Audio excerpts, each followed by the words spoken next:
आज हम 12th class का चैप्टर स्टार्ट कर रहे हैं। The name of the chapter is solutions.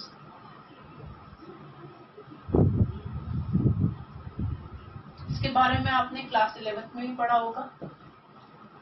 Solutions, right? As the name indicates, solution is a homogeneous mixture of two or more component. जब दो या दो से ज्यादा कंपोनेंट को जब हम मिक्स कर देते हैं आपस में तो क्या बन जाता है? सॉल्यूशन बन जाता है। कुछ बेसिक टर्मिनोलॉजी सॉल्यूशन के बारे में, लाइक मैंने बोला आपको binary solution. Binary means two component. I have written binary solution.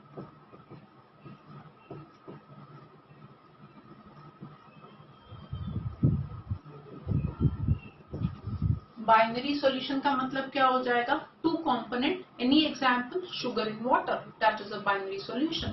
So binary means two component,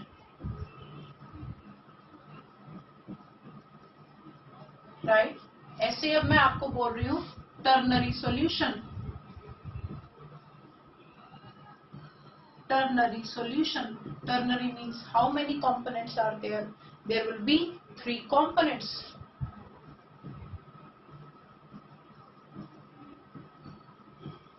Three components means sugar plus salt in water. That is called as ternary solution. So solution जब आप दो या दो से ज्यादा component को mix करते हो, you form the homogeneous mixture. That is called as solution. So binary, ternary, कुछ और you know very well, that is aqueous. Aqueous का मतलब क्या होता है? If this one of the component present is water, अगर दोनों में से एक component water है तो उसको क्या बोलते हैं? Aqueous solution. Water present. And then is non-aqueous. And when I say non-aqueous solution means water absent. Water present, water absent, so aqueous, non-aqueous, right? So this solution is made up of two components, solute plus solvent. Solution दो component का बना होता है। Broadly उसको क्या क्या term नाम दिए जाते हैं? Solute plus solvent forms your solution. So like आपने बोला बाइनरी, आपने बोला था तो शुगर हमारा सॉल्यूट है, वाटर हमारा सॉल्वेंट है, सो that is the binary solution. Ternary में दो सॉल्यूट्स आ गए, शुगर भी, सॉल्ट भी, and the solvent is water, so that will be your ternary solution, right? तो हमने स्टार्ट कर रहे हैं सॉल्यूशन। अच्छा, अब हम बात करते हैं जो आपने बोला था sugar in water, salt in water, on the basis of the physical state. अगर आप उसको देखो तो फिजिकल स्टेट क्या क्या है? Sugar is in the solid state, water किस में है? लिक्विड में। सो जनरली जो हम एग्जाम्पल डील करते हैं that is of solid in liquid, right? But क्या और एग्जाम्पल्स हो सकते हैं? क्या लिक्विड इन सॉलिड हो सकता है? गैस इन लिक्विड हो सकता है? Yes. On the basis of physical state कितने टाइप के सॉल्यूशंस होते हैं? There are 9 types of solutions possible. Physical state के बेसिस पे 9 टाइप ऑफ सॉल्यूशंस पॉसिबल होते हैं। कौन से 9 टाइप्स के हैं? There is one table of that in your NCERT also. So हम वो टेबल बनाएंगे, राइट स्टूडेंट? अब जरा मैं आपको सबसे पहले एक बात बताऊं, जैसे हमने स्टार्ट कर दिया है chapter doing for the your school as well as the entrance exams. So क्या आपको ध्यान रखना है? You will make one separate register for chemistry, right? You will make one separate register for chemistry as this is your first class, you may not be having with you, लेकिन आगे से अगर अभी नहीं है आपके पास तो have with your come with your register as well as the pen and start. जो भी हम लिख रहे हैं ब्लैक बोर्ड पे उसको पेन डाउन करोगे आप side by side, right? So that जो आपके क्लास नोट्स हैं that will become ready at the same time. उसके लिए आपको अलग से टाइम देने की जरूरत नहीं है क्लास नोट्स बनाने के लिए। whatever I am speaking as well as writing, जहां जहां जो जो इम्पोर्टेंट है मैं भी बताऊंगी, आप भी साथ साथ उसको लिखते जाओगे अपने कॉपी में, राइट? एंड सबसे पहले आपको चैप्टर के साथ साथ क्या करना है? Once you are over with the class, आपको सबसे पहले क्लास नोट्स रीड करने हैं, then you must be having your NCERT. NCERT नहीं है आपके पास तो आप उसको डाउनलोड कर लो, नेट से देख लो। Try to read that much portion that we have covered in the class from the NCERT. And yes, इस चैप्टर में जो हमने स्टार्ट किया है solutions, this is the physical chemistry chapter. इसमें काफी सारे न्यूमेरिकल्स हैं, सो we will try to complete the numericals side by side. जितना जितना टॉपिक होता जाएगा उतने न्यूमेरिकल्स हम करते जाएंगे। जो हम क्लास में न्यूमेरिकल्स करेंगे आप उसी टाइम पेन डाउन करेंगे। उसके अलावा आपको होम असाइनमेंट दूंगी मैं, जो एनसीईआरटी बेस्ड क्वेश्चंस हैं प्लस अदर क्वेश्चंस आल्सो, उसको आप घर से ट्राई करोगे। जहाँ पे डाउट होंगे we will solve it that, right? So from the next time, have the proper register of the chemistry. Try to pen down whatever you are having from the video in your notes, right? So that ऐसा नहीं है कि आपको एक ही बार में आपको लगे कि हमारे नोट्स नहीं बन रहे। Side by side pen down करेंगे आपके notes for your self study. एक बार आपने हाथ से लिख लिया तो आगे chapter will become more easier for you, right? So जैसे मैं बता रही थी solutions on the basis of physical state कितने टाइप के सॉल्यूशंस होते हैं? There are 9 types of solutions. Physical state के बेसिस पे कितने टाइप के सॉल्यूशंस होते हैं? There are 9 types of the solutions. कैसे? Like solute, solvent, example.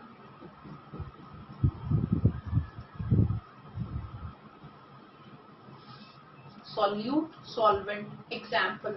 On the basis of the physical state, 9 type of solutions. Like मैंने बोला solute is solid, solvent is also solid. Solute is liquid, solvent is solid. कुछ सोचोगे, example सोचोगे? This is gas and this is again solid. So first one will be called as solid in solid. The second is called as liquid in solid. The third is called as gas in solid. कहने का मतलब पहले solute का नाम आता है और उसके गैस, पहले solute का physical state आता है, उसके बाद solvent का physical state आता है। Solid in solid, liquid in solid, gas in solid, right? Any example of this? We will have the example as alloys. इसके examples क्या हैं? Alloys. और alloys क्या क्या हो सकते हैं? It can be brass, it can be bronze.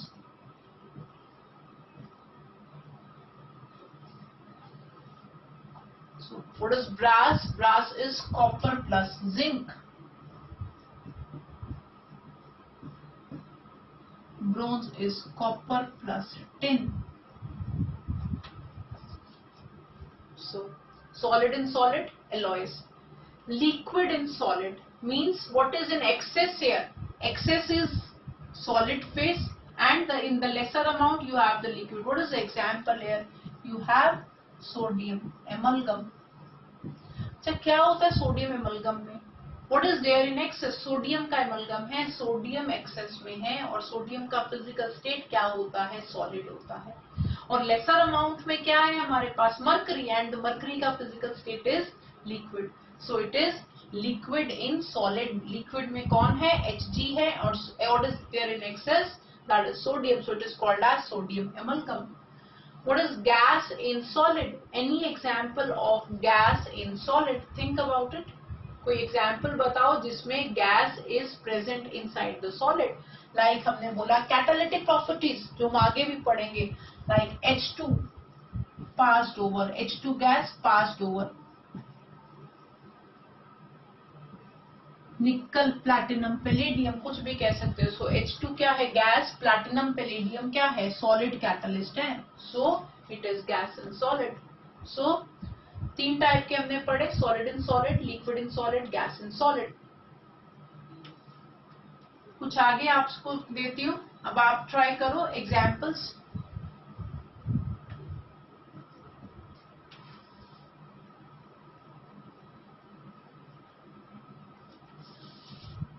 fourth is, now we will talk about solvent, liquid.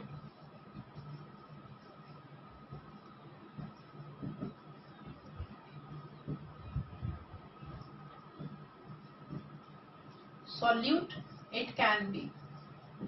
Solid in liquid, it can be.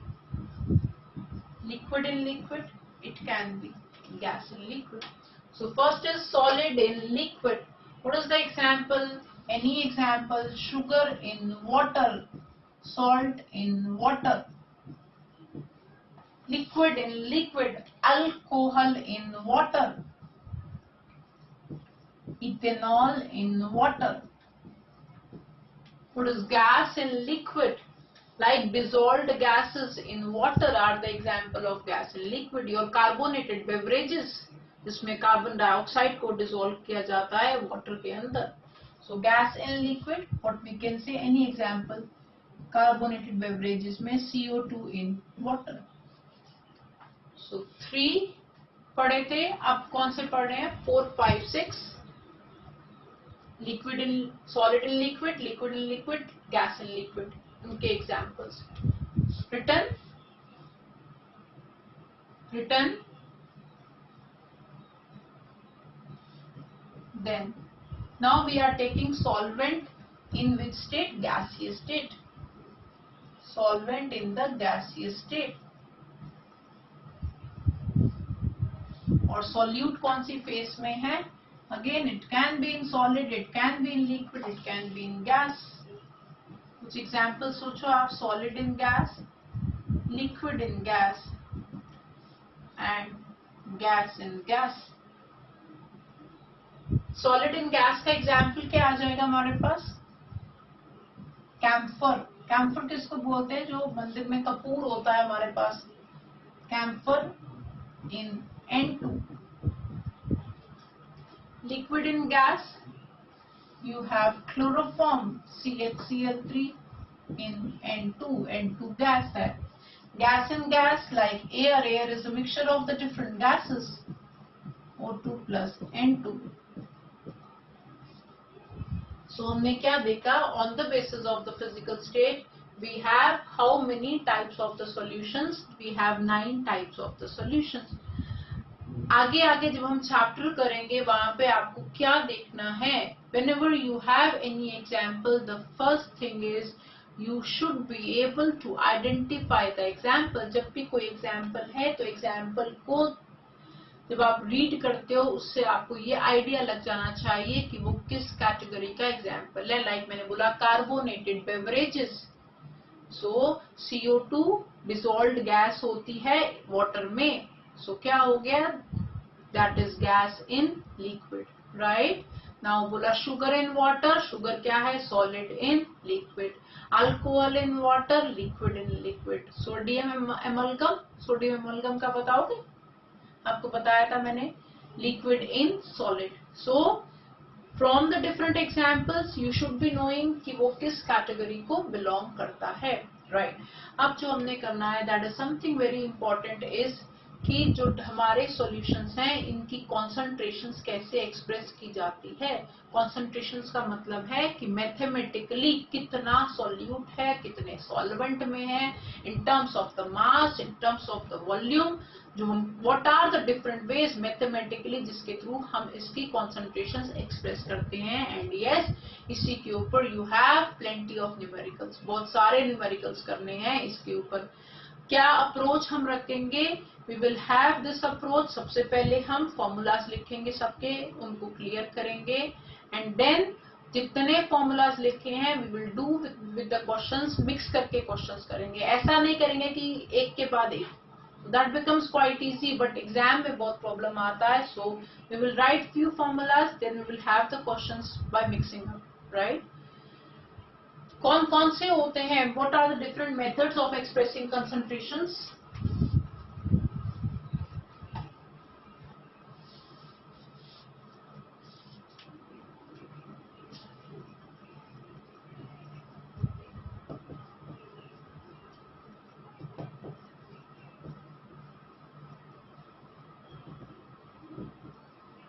Concentration of solution, concentration of solution कैसे express की जाती है, कौन कौन से मेथड है? The first one is percentage. This is the symbol percentage. सुना हुआ है आपने, like sometimes we have used 5% solution of NaOH, 5% solution of sulfuric acid in water. Now it depends कि आप जो आपको सोल्यूट दे रखा है, जो सॉल्वेंट है, आप उसको किस टर्म्स में ले रहे हो, whether you are taking their mass or you are taking their volumes. So you can take their mass, you can take their volume, right? If you want to convert mass into volume, तो आप किसका help लेते हो? Density का help लेते हो. लेकिन इन question उसने किसकी टर्म्स में एक्सप्रेस किया हुआ है और क्या क्या हो सकता है? So percentage, first one is percentage W by W. Percentage W by W. This first W indicate the mass of solute.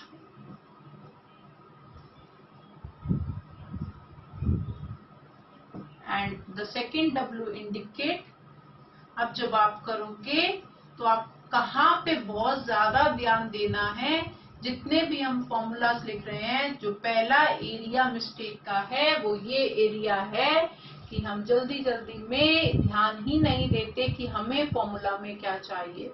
Weather we require solute, solvent और सॉल्यूशन, तीनों में से हमको क्या चाहिए, हम उसका जल्दी जल्दी में ध्यान नहीं देते और बहुत सिंपल क्वेश्चन भी गलत हो जाता.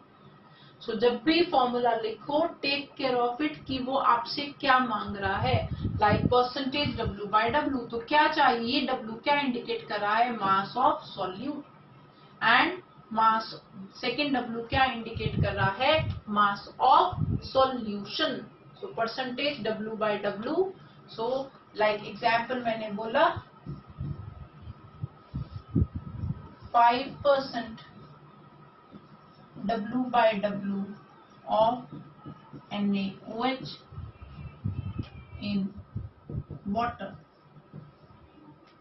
5% W by W of NaOH in water. What it means? इसको कैसे expand करेंगे? 5 grams of solute. पहला W क्या है? Mass of the solute. 5 grams of the solute. कौन सा solute है? NaOH. और दूसरा W किसका है? सॉल्यूशन का. इन 100 grams of solution. So 5 grams of solute, that is NaOH,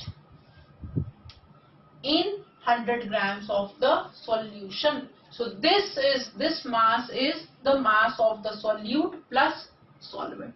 मैं इसमें आपसे पूछूं, what is the mass of the solute? 5. What is the mass of the solution? It is 100. And if I ask you इस वाले solution में what is the mass of water? Water का mass कितना है? तो water का mass कितना हो जाएगा? It will be 100 minus 5, that is 95 grams. So solute है, NaOH का grams कितना weight है? 5 grams इसका mass है. water कितना है? 95 grams. और solution कितना हो जाएगा? That is 100 grams. So percentage W by W. और अगर आपको निकालना है percentage W by W, so percentage by weight कैसे निकालेंगे? परसेंटेज बाय वेट या मास, केमिस्ट्री में सेम मानेंगे. Percentage by mass is mass of solute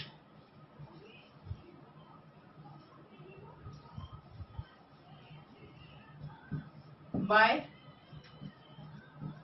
mass of solution. लिखोगे आप मास of solute by mass of solution into 100. So percentage by mass is mass of solute by mass of solution into 100, right? So the first one is percentage W by W. अब हम second करने जा रहे हैं. What is the second way? It can be percentage V by V. It can be percentage V by V. V stands for volume here. So पहला V किसका होगा? It is the volume of solute, और ये वाला क्या होगा? It is the volume of solution, volume of solute by volume of solution. Like इसका मैंने आपको एग्जांपल दिया, 5% V by V of H2SO4। तो अब क्या बनेगा? वॉल्यूम किस यूनिट में लेंगे? ml में लेंगे। So it will become 5 ml H2SO4 in 100 ml solution. So ml is the unit of volume. So what is the volume of the solute? 5 ml. What is the volume of the solution? 100 ml. So मैंने आपको कहा है दो areas है। पहला area बोला था कि जब भी आप न्यूमेरिकल में देखोगे, पहला चीज देखोगे कि फॉर्मूला में रिक्वायरमेंट क्या है, सॉल्यूट का है, सॉल्वेंट का है या सॉल्यूशन का है, राइट? तो पहला वो है। और दूसरा एरिया जो आपको बताया था कि sometimes we mix together mass and volume, but they are not same, right? Mass numerical में आपको फॉर्मूला में किस चीज का रिक्वायरमेंट है? मास का है तो मास डालिए, वॉल्यूम का है तो वॉल्यूम डालिए। लेकिन यहाँ पे अगर वॉल्यूम ऑफ सॉल्यूशन है 100 ml, तो क्या मैं इसको 100 ग्राम सॉल्यूशन मान सकती हूँ? नहीं मान सकते, क्योंकि हमें तो चाहिए मास। ये क्या दे रखा है? वॉल्यूम। सो अगर आपको मास और वॉल्यूम को आपस में कन्वर्ट करना है तो आप क्या यूज करेंगे? डेंसिटी यूज करेंगे। और डेंसिटी ऑफ वाटर कितना होता है? डेंसिटी ऑफ वाटर होता है 1 ग्राम पर CC. So water is the case जहाँ पे मास वॉल्यूम के बराबर होता है, लेकिन हर जगह मास वॉल्यूम के बराबर हो ऐसा जरूरी नहीं है। आपने देखा होगा on the bottle of the milk, on the bottle of the oil mass लिखा होता है। हम जो लेके आते हैं दैट इज 1 लीटर ऑयल या 5 लीटर ऑयल। क्या वो 5 kg ऑयल है? नहीं, जरूरी नहीं है, वो नहीं है। हम उसकी डेंसिटी लिखेंगे ऑयल से की, और उससे उसके वॉल्यूम से उसका हम मास निकालेंगे, राइट? So take care. पहला क्या बोला? सॉल्यूट, सॉल्वेंट, सॉल्यूशन जहां पे रिक्वायर्ड है वो लिखोगे। और दूसरा एरिया आपको क्या बोला है? Mass and volume are not same. Convert करने के लिए डेंसिटी यूज करेंगे। सो परसेंटेज लिख रहे थे, पहला क्या लिखा था? चेक करो नोट्स में, W/W। दूसरा क्या लिखा है? V/V। और तीसरा क्या हो सकता है? It can be percentage W/V। अब आप मेरे को बता दो जल्दी से, what is percentage W/V? This W belongs to weight of mass of solute, और V क्या है? It is volume of solution, mass of solute, और ये क्या है? Volume of solution, right? कैसे? If I give you one example, 5% W/V of NaCl। हाँ जी, 5%। अब क्या लिखा है? W/V of NaCl। बताओ क्या बनेगा इसका? It is 5 grams NaCl in 100 ml of solution। 100 क्यों बोला? क्योंकि परसेंटेज है। 5 gram NaCl in 100 ml of solution। So it is the first way is percentage। हम कंसंट्रेशन के मेथड कर रहे हैं। पहला मेथड हमने पढ़ा परसेंटेज। और कोई second? It is quite easy. What is that? It is called as mole fraction। Mole fraction का सिंबल क्या होता है? The mole fraction is shown by the symbol X, right? So mole fraction is number of moles of that component divided by the total moles. So like we have A plus B, where A stands for solute, and B stands for solvent. तो अगर मेरे को इसके mole fraction लिखने हैं A के, तो what will be the mole fraction of A? That is the number of moles of A by total moles. Why total moles? Na plus Nb दोनों को ऐड करेंगे तो total moles आ गए. So it is, what is XA called as? Mole fraction of A, number of moles of A by total moles.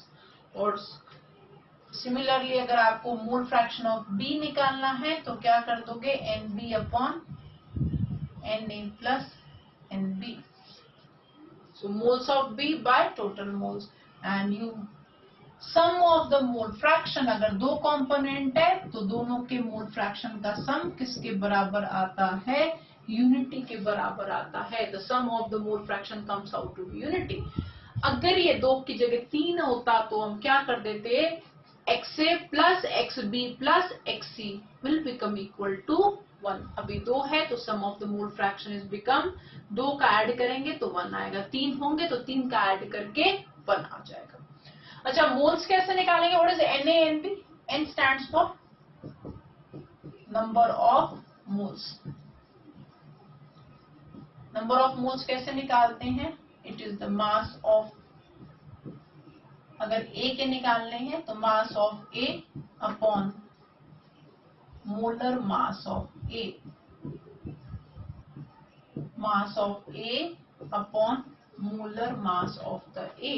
Molar mass last lecture में बताया था आपको, like you got carbon dioxide. So what is the molar मास? 44 है ना. Carbon dioxide है 44, NaCl है तो कितना बन जाएगा? 58.5.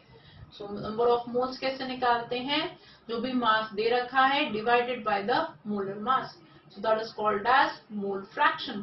पहला क्या पढ़ा था? Percentage. The second is mole fraction. Now we come to the next one. So now आपने कुछ two terms are there. One is molarity, other is molality. Molarity, molality. Spelling ध्यान से देखना इसके.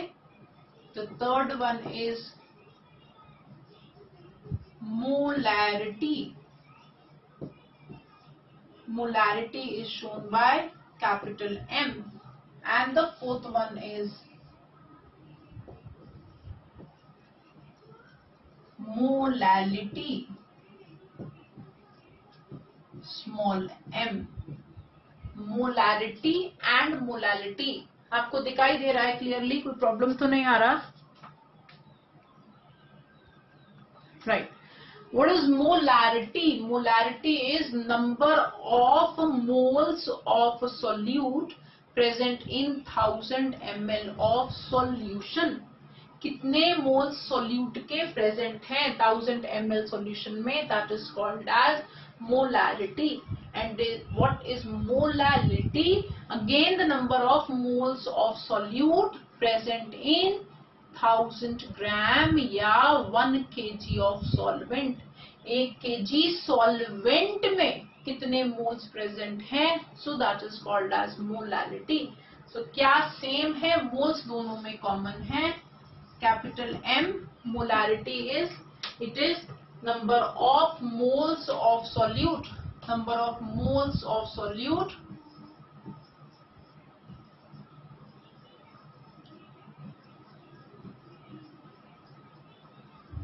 number of moles of solute in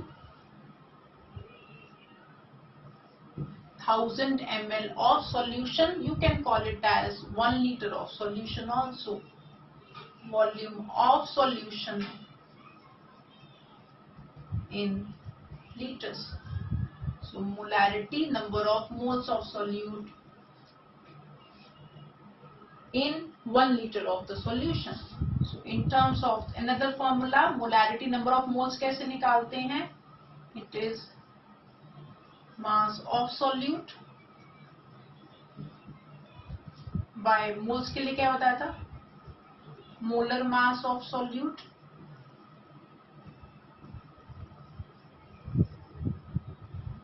into 1000 by volume of solution in ml. So it is molarity.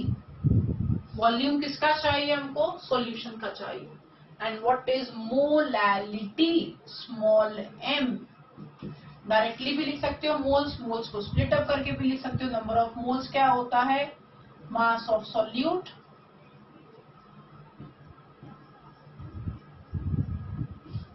Divided by molar mass of solute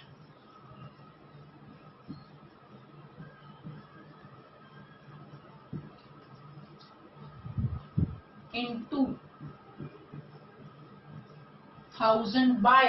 अब क्या लिखूंगी ध्यान से? यहाँ क्या लिखा था? वॉल्यूम ऑफ क्या लिखा है? Solution in ml. और यहाँ पे क्या है? Mass of solvent in grams. Molality हमें बताता है, ये अंडरलाइन किया है, डिवाइड नहीं है, राइट? मोलैलिटी हमको बताता है कि कितने मोल्स सॉल्यूट के हैं हमारे सॉल्वेंट में, 1 kg ऑफ सॉल्वेंट में. So mass of solute by molar mass of solute, that stands for number of moles into 1000 by क्या लिखा है? Mass of, to underline it, mass of किसको अंडरलाइन करोगे? सॉल्वेंट को अंडरलाइन करोगे. So कितने moles हैं सॉल्यूट के? अगर वो 1 लीटर ऑफ सॉल्यूशन में बताने हो तो मोलैरिटी होती है, और अगर वो मास ऑफ द सॉल्वेंट में बनाने हो तो वो क्या होती है? Molality, right? कुछ थोड़ा सा सिंपल था. अब जरा मैं यहां से स्टार्ट करूंगी, कुछ एक्सपैंड करवाऊंगी मोलैरिटी, राइट? मोलैरिटी का सिंबल क्या बताया? लिखा आपने? फॉर्मूला लिख लिया आपने, राइट? मोलैरिटी का सिंबल क्या बताया आपने? Capital M. मोलैलिटी का क्या बताया आपने? Small m. ठीक है. कैसे मैं आपको करूंगी? कुछ एग्जाम्पल्स बताने लगी हूँ. लाइक मैंने बोला 5, आपको चेंज करती हूँ, बार बार 5 आ रहा है. Let I change it. 3 capital M NaOH, 3 capital M NaOH, और दूसरा लिखा 3 small m NaOH. Can you expand both of it? 3 molar NaOH, 3 molar NaOH. Expand करो और सोचो क्या क्या डेटा आपको गिवन है. 3 molar NaOH capital M means 3 moles of NaOH. और ये कौन है? NaOH हमारा सॉल्यूट. इतना क्लियर है? जितना लिखा है उतने, 3 मोलर लिखा है तो 3 मोल्स ऑफ NaOH. इन कुछ वॉल्यूम नहीं है तो अंडरस्टूड मान के चलेंगे 1 लीटर ऑफ सॉल्यूशन. और यहाँ पे 3 मोल्स NaOH,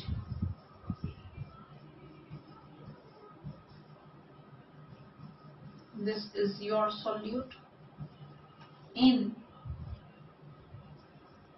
1 लीटर की जगह क्या आ जाएगा? 1 kg या 1000 ग्राम्स ऑफ, इधर क्या अंडरलाइन किया है? सॉल्यूशन. इसमें 1 kg है और ये क्या है? सॉल्वेंट है. सो मोलैलिटी के डिनोमिनेटर में मास ऑफ सॉल्वेंट आता है और मोलैलिटी के डिनोमिनेटर में क्या आता है? वॉल्यूम ऑफ सॉल्यूशन आता है. This is the only difference. You want to have, अगर मास दिया गया है वॉल्यूम निकालना है, या वॉल्यूम दिया गया है तो मास निकालना है, तो इसको वाइस वर्सा कन्वर्ट करने के लिए आपको किसका जरूरत होता है?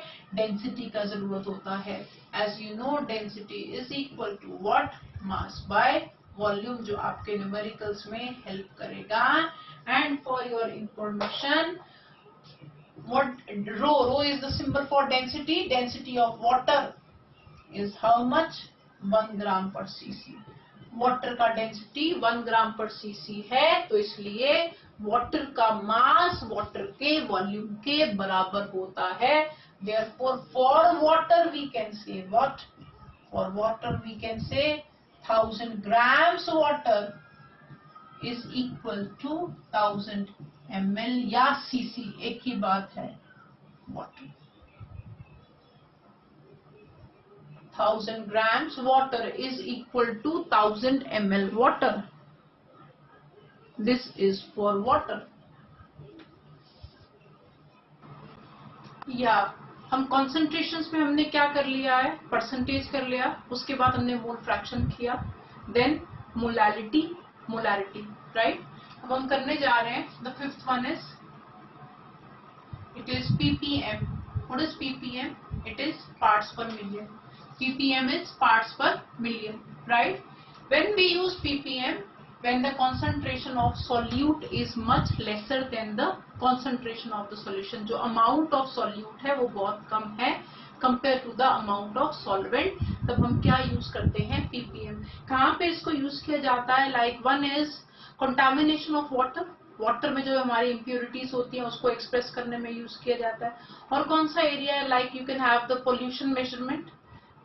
एयर में कितना पोल्यूशन है, that which unit we can use is ppm. ppm stands for parts in million, right?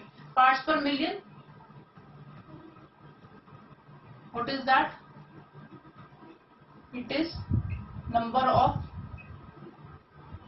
parts of component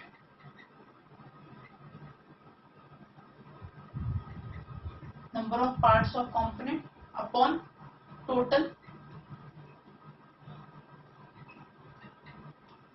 parts of component.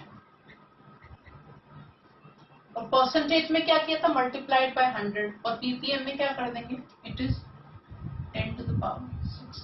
So number of parts of the component divided by total parts of the component into 10 to the power 6. ये जो number of parts of component upon total parts हैं, ये किस किस की terms में हो सकते हैं? It can be in terms of the mass, it can be in terms of the volume. Like mass of the component by total mass into 10 to the power 6. And if the data is given in terms of the volume, तो आप बोलोगे volume of the that component divided by the total volume into 10 to the power 6. That is called as parts per million, right. मिली parts per million में 10 to the power 6 से multiply करते हैं हम, right. ऐसे ही कुछ, सबसे पहले तो आपको एक चीज क्लियर करूं, like what we did till now is different methods of expressing the concentrations. हमने सारे के सारे मेथड्स डिस्कस किए. अब हम क्या करने जा रहे हैं, like one area is which methods out of those are preferred and which is not preferred. हर एक का अपना लिमिटेशन है, अपना एडवांटेज है. तो हम क्या कहते हैं, ऐसे कॉन्सेंट्रेशन के मेथड जिसमें मास आता है उसको हम प्रेफर करते हैं for measurement over those methods जिसमें वॉल्यूम आता है. ऐसा क्यों है? क्योंकि जो वॉल्यूम है that keeps on changing as the temperature changes, but mass temperature change होने के साथ चेंज नहीं होता है. So what we are writing, methods like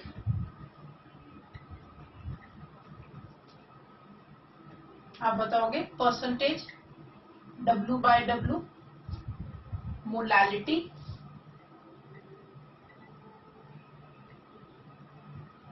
X is what, mole fraction, etc.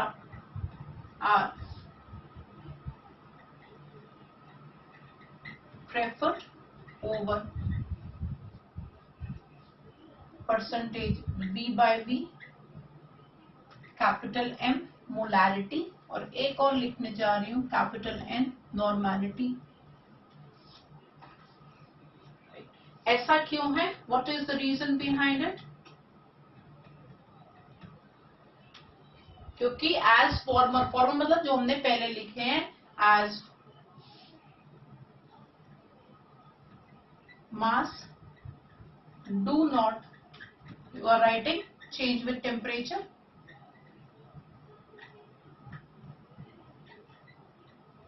क्योंकि मास टेम्परेचर के साथ चेंज नहीं होता, बट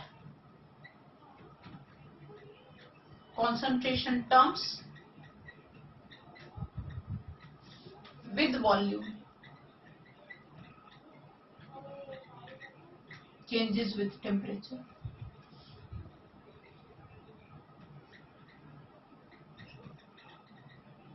ऐसी कंसंट्रेशन टर्म्स जिसमें वॉल्यूम इन्वॉल्व है वो चेंज हो जाता है टेम्परेचर के साथ, राइट। तो इसलिए किसको प्रेफर करते हैं, किसको प्रेफर नहीं करते हैं। So ppm we did।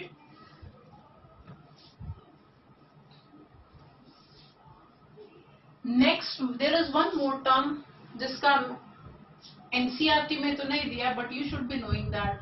What is that? एक और टर्म आता है कंसंट्रेशन को एक्सप्रेस करने के लिए। What is that called as? Normality.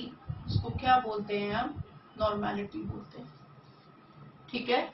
अब नॉर्मैलिटी के लिए नॉर्मैलिटी एंड मोलैरिटी काफी सेम है, बट क्या डिफरेंस है वो मैं आपको लिख के बताती हूँ अभी फॉर्मूला में। So when we talk about normality, I am writing the formula. It is weight of solute upon equivalent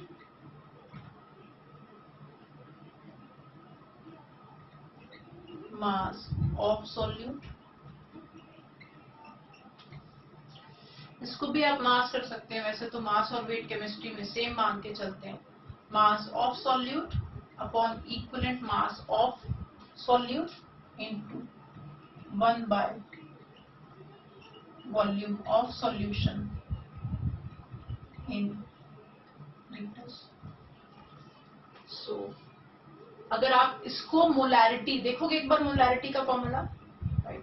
इसको जब आप मोलैरिटी के फॉर्मूला से कंपेयर करोगे तो आपको क्या दिखाई देगा? Everything remain same. Instead of molar mass of solute what we had written is equivalent mass of the solute. जो हमने मोलर मास लिखा था उसकी जगह हमने अभी क्या लिखा है? इक्विवेलेंट मास ऑफ सोल्यूट लेंगे। और ये इक्विवेलेंट मास कैसे निकालते हैं? इक्विवेलेंट मास कैसे निकालते हैं? It is the molar mass divided by the n factor. And what is this n factor?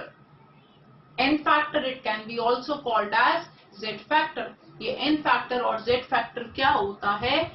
It depends on whether you have the acid, you have base, salt, क्या आपके पास है उसके ऊपर डिपेंड करता है। इस पूरे को हम क्या बोलते हैं? This whole can be called as, पहले क्या लिखा था? अगर मोलर मास हो तो नंबर ऑफ मोल्स। इस पूरे को किस नाम से जानते हैं? It can also be called as number of gram equivalents.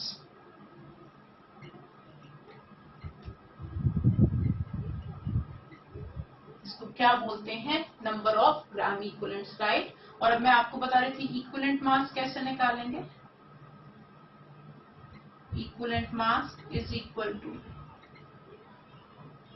Molar mass by n और z factor. Equivalent mass is molar mass divided by n और z factor. Now what is this? You have written this n for normality. Normality का formula लिख लिया आपने। उसके बाद मैं आपको बता रही थी कि इक्विवेलेंट मास कैसे निकालते हैं। जो भी आपका मोलर मास होगा उसको आप डिवाइड करेंगे n और z फैक्टर से। What is the meaning of this n और z फैक्टर? बताओगे आप?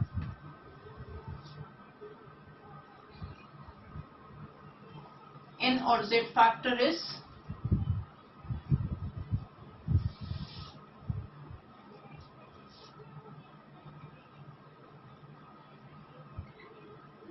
n और z फैक्टर का मतलब क्या होता है? It can B the basicity of acid,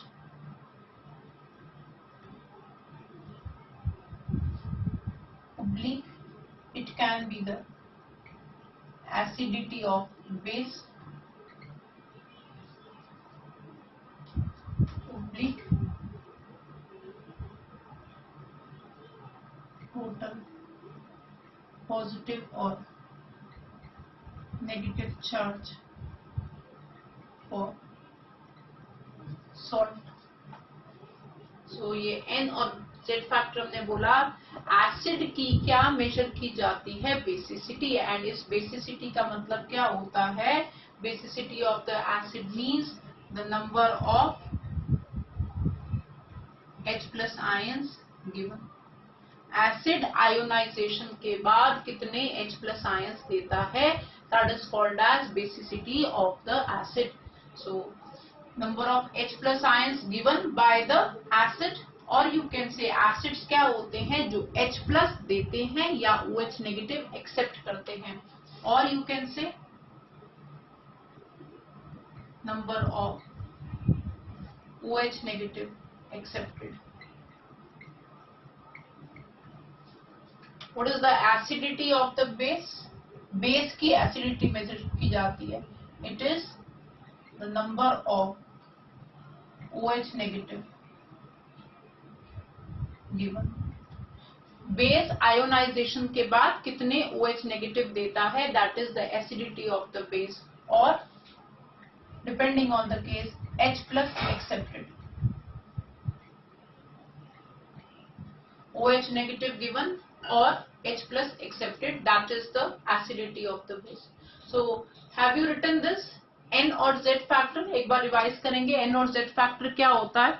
It can be the basicity of the acid or acidity of the base or total positive or negative charge, right? और जो भी हमारा N या Z फैक्टर आएगा उससे मोलर मास को divide करेंगे तो हमारे पास क्या आ जाएगा, इक्विवेलेंट मास आएगा. कुछ एग्जांपल्स से आपको क्लियर करती हूँ. जो हमने लिखा है ये आपने लिख लिया, एक बार चेक करोगे. बेसिसिटी ऑफ द एसिड का मतलब, एसिडिटी ऑफ द बेस का मतलब, total positive and negative charge का मतलब, राइट. अब कुछ एग्जाम्पल से मैं आपको क्लियर करूंगी.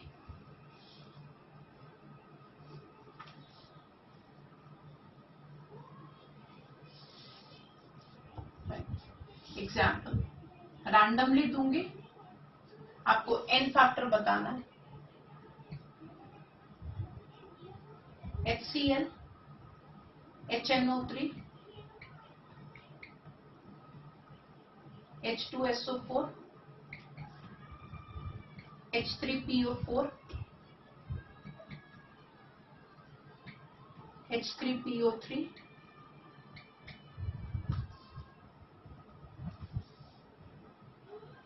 करो, आप ट्राई करो पहले.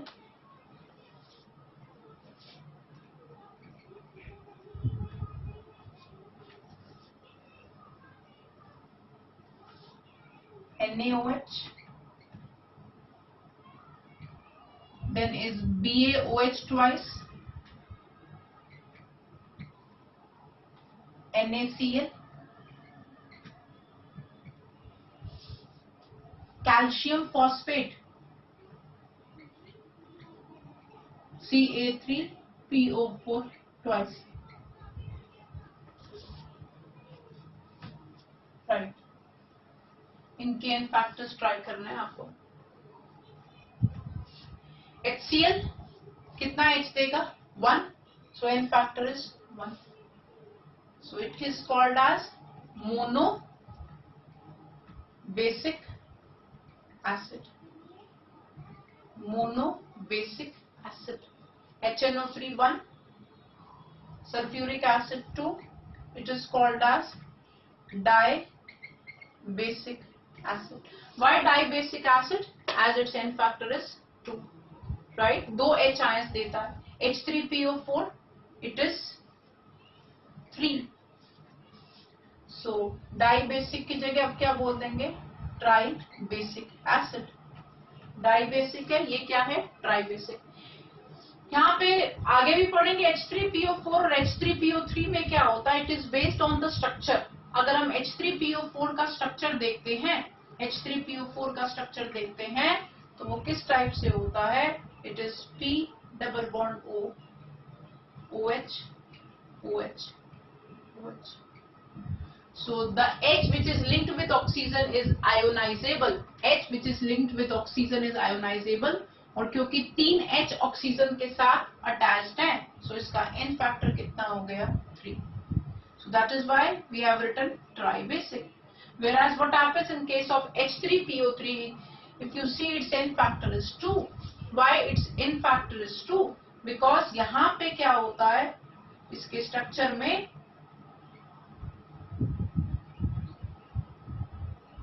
the H linked with oxygen are only 2. H linked with oxygen are only 2. तो इसलिए only those H are ionizable, इसलिए इसका इन फैक्टर 2 आ गया और ये क्या बन गया, dibasic, right. NaOH, what is the n factor, 1, BaOH twice 2 देगा तो 2, NaCl सॉल्ट है, 1 unit positive 1 unit negative charge 1, calcium phosphate, calcium phosphate यहाँ पे क्या आएगा, कितना चार्ज आएगा कैल्शियम फॉस्फेट में, आप बताओगे। Calcium phosphate ionises as 3 calcium ions, 1 calcium is having 2 positive, तो 3 कैल्शियम के ऊपर कितना आ जाएगा, 6 पॉजिटिव, या 1 फॉस्फेट के ऊपर कितना चार्ज होता है, -4, तो 2 के ऊपर कितना हो जाएगा, -6, तो इट्स एन फैक्टर इज 6, क्योंकि ये आयोनाइज होता है 3 calcium and 2 phosphate. So either positive or negative charge comes out to be 6. So its n factor is 6, right? So एक बार जरा मैं रिवाइज करवाऊं आपको दोबारा से। हमने पहला चीज आज पढ़ा, जो भी हम लास्ट थोड़ी देर में पढ़ रहे हैं, इक्विवेलेंट मास। क्या बोला हमने, it is molar mass divided by n factor, right. n factor आपको पता लग गया, depending on the case it can be the basicity of the acid, it can be the acidity of the base, या it can be the total positive और negative charge. अच्छा, one more thing is, this is the first formula which is important, and there is one more formula, what is the relation. हमने अगर हम compare करें दोनों के formulas, normality और molarity, तो ये फॉर्मूला काफी सिमिलर हैं। सो what is the comparison, what is the combined formula of using normality and molarity together? So normality is equal to molarity into n factor.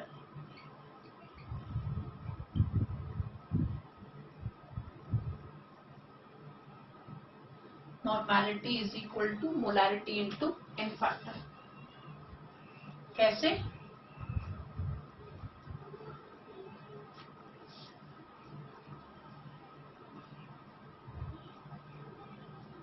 दोनों फॉर्मूलाज लिखिए आप, नॉर्मेलिटी का भी लिखिए, मोलैरिटी का भी लिखिए। लिख लिया आपने नॉर्मेलिटी और मोलैरिटी दोनों को फॉर्मूलाज लेके। अब normality formula divided by the molarity formula, ठीक है, normality formula divided by the molarity formula, तो क्या आ जाएगा, normality is equal to molarity into n factor, right. So कुछ क्वेश्चंस आपको देने लगी हूँ। What is the equivalent mass of H2SO4?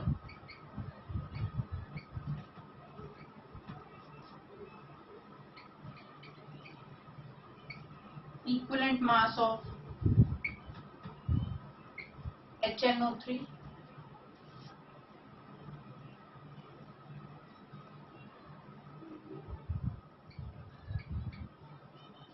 .5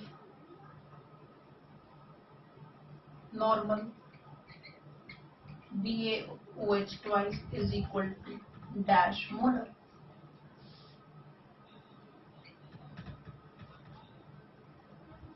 One normal H3PO4 is equal to dash molar. करोगे आप, ट्राई करो।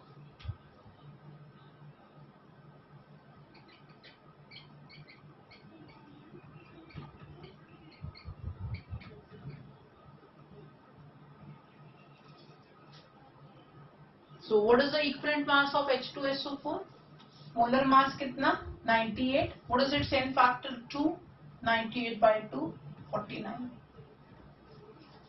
Equivalent mass of HNO3, molar mass 63, n factor 1. So equivalent and molar mass are equal. That is why इस case में क्या होगा, molarity और normality बराबर आ जाएंगे, right. 0.5 normal BaOH twice barium hydroxide given है और उसने आपसे क्या पूछा है, मोलैरिटी पूछी है। सो नॉर्मेलिटी कितनी दी है इसकी, 0.5 नॉर्मल, और इसका n factor, what is its n factor, n factor is 2। So what is the molarity, so 0.5 put करोगे आप उस फॉर्मूला में, 0.5 divided by 2, that comes out to be 0.25। इसमें 1 नॉर्मल है तो मोलर कितना हो जाएगा, इसका n फैक्टर कितना है 3 के बराबर, so it becomes 1/3 and 1 molar CaOH twice किसके नॉर्मल हो जाएगा, it will become 2 normal as its n factor is how much, it comes out to be 2. So this is the relation between the normality and the molarity. So depend करता है क्या पूछते हैं, जैसे हमने लिखा जब लैब में हम कंसंट्रेशन, जब आप प्रैक्टिकल फाइल बनाते हैं तो उसमें जनरली हम कौन सी कंसंट्रेशन टर्म्स में यूज करते हैं, that is normality, right. So कहाँ पे ये ज्यादा यूज होता है, there is one more formula that is called as neutralization formula. Like as we know acid and base neutralize each other, so जब भी neutralization formula आता है, so we prefer to do it in terms of the normality. So what happens, I'm writing that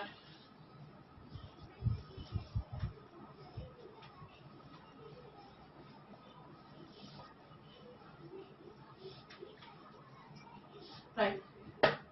So what is the neutralization formula?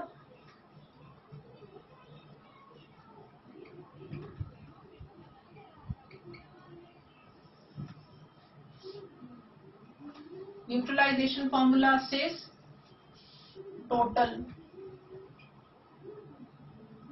equivalence of acids must be equal to total equivalence of base. So अगर आपके पास एक acid है और एक base है तो it will become N1B1 is equal to N2B2, right. ऐसे एक इसको हम एक और टर्म्स में कहते हैं लाइक डाइल्यूशन फॉर्मूला. एक सॉल्यूशन है उससे दूसरा बनाना है. अच्छा यहाँ पे एक चीज हिंट दूंगी, अभी हमने बोला अगर एक एसिड और एक बेस है तो N1B1 is equal to N2B2, और यहाँ पे सपोज अगर हम करते हैं एक से ज्यादा एसिड है हमारे पास, then total equivalence of those acids, तो N1B1 प्लस N2B2 वो किसके हमने ऐड किए, एसिड के ऐड हो गए, वो किसके बराबर आने चाहिए, that must be equal to the base. और अगर दोनों के इक्विवेलेंट्स बराबर नहीं हैं तो जिसके इक्विवेलेंट्स एंड में बच जाएंगे अकॉर्डिंगली हमारा सॉल्यूशन एसिडिक या बेसिक बन जाएगा. सो डाइल्यूशन फॉर्मूला क्या होता है, it can B M1B1 is equal to M2B2, or you can say N1B1 is equal to N2B2. So these are the dilution formula, right? अभी तक क्या किया हमने, we have written with the plenty of formulas, ठीक है. अब हम क्या स्टार्ट करने जा रहे हैं, that is something very important. Dear students, now we are starting with the numerical portion. What we were doing till now is we have started with the chapter of solution. हमने physical state के basis पे 9 type of solutions पढ़े. Then what we did is what are the formulas, what are the different ways of writing the concentration, सबके formulas हमको clear हैं. अब सबसे पहले क्या करना है, इन formulas का आपको hold होना चाहिए. कोशिश करना जितने questions अब मैं करवा रही हूँ, you don't try to fold your page, turn the page and see the formulas. Formulas by heart याद होने चाहिए. आपको नहीं याद तो take some time, learn them, write them, so that ये सारे formulas आपके tips पे होने चाहिए, right? और अब आप इसमें values put करोगे इन formulas में. there are 2 areas, again I am reminding 2 areas जिसमें बहुत mistake होंगी. the first area is in the formulas, read the thing very carefully. आपको किसका value डालना है, solute का, solvent का या solution का, और क्वेश्चन में क्या दे रखा है अकॉर्डिंगली, तो उसको ध्यान देना है. And second area is mass and volume are not same. उसको मास एंड वॉल्यूम कब सेम होता है, वाटर में सेम होता है, क्योंकि वाटर का डेंसिटी क्या होता है 1. पता कैसे चलेगा क्या मास है क्या वॉल्यूम है, अगर ग्राम्स केजीज ये सब यूनिट है तो वो मास है, ml है, लीटर है, cc है, तो these are the in volume. वो किसके बारे में बात की हुई है, वॉल्यूम. क्वेश्चन में न्यूमेरिकल के फॉर्मूला में जो चाहिए वो आप यूज करेंगे। अगर वॉल्यूम चाहिए और मास दिया हुआ है तो मास और डेंसिटी को कंपेयर करके आप वॉल्यूम निकाल देंगे। तो ये थोड़ा सा हिंट दिया था आपको